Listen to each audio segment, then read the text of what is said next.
ഇന്ന് നമ്മുടെ ഒരു സ്വഭാവ പ്രത്യേകതയെക്കുറിച്ചാണ് ഞാൻ പറയുന്നത്. നമ്മൾ ഒരുപാട് ആഗ്രഹിച്ച പലതും കിട്ടുന്നതിന് മുമ്പേ തന്നെ അത് കിട്ടിപ്പോയി എന്ന് വിശ്വസിക്കാൻ നമുക്ക് ചിലപ്പോഴൊക്കെ തോന്നാറില്ലേ? ഒത്തിരി ആഗ്രഹിച്ച ഒരു ജോലിയുടെ ഇൻ്റർവ്യൂ നടക്കുന്നതിന് മുമ്പേ ആ ജോലി കിട്ടിയതുപോലെ നമുക്കങ്ങ് ഫീൽ ചെയ്യും. ആരും അറിയാതെ സ്വന്തം മുറിയിലിരുന്ന് ഒരു നാടകം പരിശീലിക്കുന്ന പോലെ അദൃശ്യരായ സഹപ്രവർത്തകരോട് നമ്മൾ സംസാരിച്ച് നോക്കാറില്ലേ? കൊല്ലങ്ങൾക്ക് മുമ്പ് തൃശ്ശൂർ ആകാശവാണിയിലെ ജോലിക്കുള്ള അപേക്ഷ ക്ഷണിച്ച് UPSCയുടെ കത്ത് കിട്ടിയപ്പോൾ ഞാൻ ആകാശവാണിയിലിരുന്ന് ശ്രീകണ്ഠൻ സ്പീക്കിംഗ് എന്ന് സംസാരിക്കുന്നത് ഞാൻ സ്വപ്നം കണ്ടിട്ടുണ്ട്. അപ്പോൾ അതൊക്കെ എല്ലാവരുടെയും ജീവിതത്തിലുണ്ടാകും.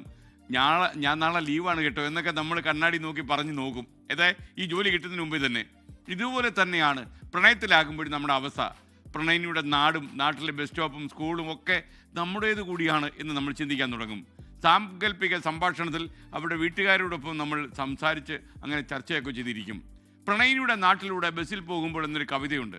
അകാലത്തിൽ നമ്മെ വിട്ടുപിരിഞ്ഞു പോയ ജിനേഷ് മണപ്പള്ളിയുടെ കവിതയാണത്. അതിങ്ങനെയാണ്: പ്രണയിനിയുടെ നാട്ടിലൂടെ ബസ്സിൽ പോകുമ്പോൾ പിറന്ന മണ്ണിനോടെന്ന പോലെ ഒരടുപ്പം ഉള്ളിൽ നിറയും. വാർഡ് മെമ്പർക്ക് നേരെ പുതുതായി വോട്ടവകാശം കിട്ടിയവനെ പോലെ നിഗൂഢമായി ചിരിക്കും. ചില നേരത്തെ കല്യാണം കഴിഞ്ഞുപോയി എന്ന് വരെ തോന്നലുണ്ടാകും. അത് ശരിയാണ്. ചിലപ്പോൾ കല്യാണം കഴിഞ്ഞെന്നൊക്കെ നമ്മളങ്ങ് ചിന്തിക്കും. പറഞ്ഞു വന്നാൽ ഇത്രയേ ഉള്ളൂ. ഒരുപാട് ആഗ്രഹിക്കുന്ന ചില കാര്യങ്ങൾ സംഭവിക്കുന്നതിന് മുമ്പേ തന്നെ അത് സംഭവിച്ചതായി നമ്മളങ്ങ് ചിന്തിച്ച് കളയും. അതിന് കാരണം മറ്റൊന്നുമല്ല, അത് നമ്മൾ അത്രയും ആഗ്രഹിക്കുന്നുകൊണ്ട് മാത്രമാണ്.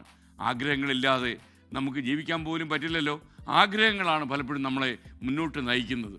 ഇവിടെ ശ്രീബുദ്ധൻ പറഞ്ഞൊരു കാര്യം കൂടി ഞാൻ ഓർമ്മപ്പെടുത്തുന്നു.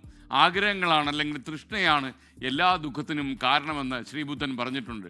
Desire is the cause of misery എന്നാണ് അദ്ദേഹം കൃത്യമായി പറഞ്ഞത്. അപ്പോൾ ആഗ്രഹങ്ങൾ വേണം, അത് നമ്മളെ മുന്നോട്ട് നയിക്കും. അതേസമയം ഇതേ ആഗ്രഹങ്ങൾ നമുക്ക് മനപ്രയാസം ഉണ്ടാക്കുകയും ചെയ്യും. ലോകത്തെവിടെയായാലും ഏത് സമയത്തും 24 വാർത്തകളും ഓഗ്മെന്റഡ് റിയാലിറ്റി പാക്കേജുകളും എക്സ്പ്ലെയിനറുകളും വിശദമായി കാണാൻ ഞങ്ങളുടെ YouTube ചാനൽ നിങ്ങൾക്ക് സബ്സ്ക്രൈബ് ചെയ്യാം.